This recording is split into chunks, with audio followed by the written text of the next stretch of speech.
close. Okay, his head moves, his mouth opens up as he stands. There you go. Yeah, that's it. The zombie dog was created by Henderson Design and Productions, headed up by Doug Henderson, that's me.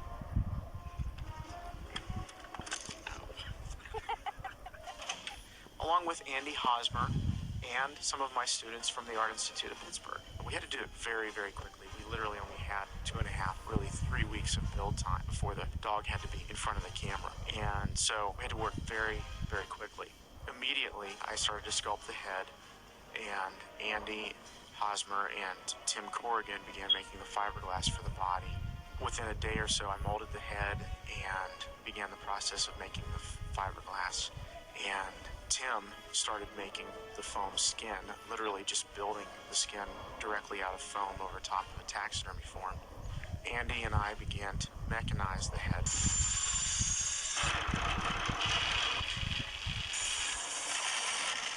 We wanted to make sure that we had eye movement. You know, we wanted the eyes to move side to side and up and down.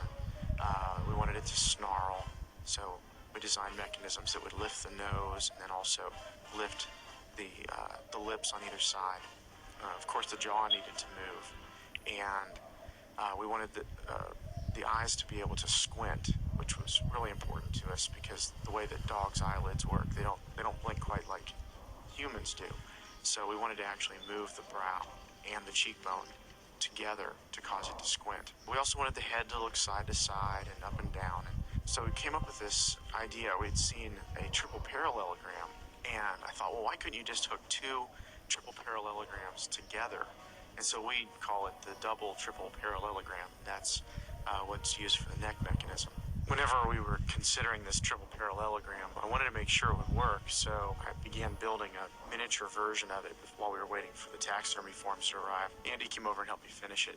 We worked out a lot of the bugs on the little thing, figured out how we would actually attach the 2 triple parallelograms to each other. Also, it gave us an idea of the range of movement we'd be able to get. Andy and I talked quite a bit about how we would rig up this dog. We knew that we needed to make it so that it was a little bit mobile, so it could roll forward and we could rod puppeteer the legs. And so we had a bunch of different designs in mind, drew those over and over again until finally we came up with this design, and Andy welded a steel frame for the body, and then he also welded a steel rig that the whole thing could be held onto. The bottom of it had little wheels, and we had a platform that the legs would go on so that whenever we would tilt the body, which was on a pivot in the back, that would actually allow the dog to sort of crouch down. We didn't end up really getting to shoot it that way, but that was part of the design. And then the legs are hinged and jointed, and that's for just direct puppeteering, like rod puppeteering. To get all that going, Dan Canitz made the teeth, and Jason Formett began working on the tongue, and he also made a silicone copy of the nose so that we could replace the foam latex nose that was on the foam skin. Rob Bennett helped out with patching and painting, and especially helped out a lot with the hair work once we got to that. Nick Gillis began the process of cutting and attaching the fiberglass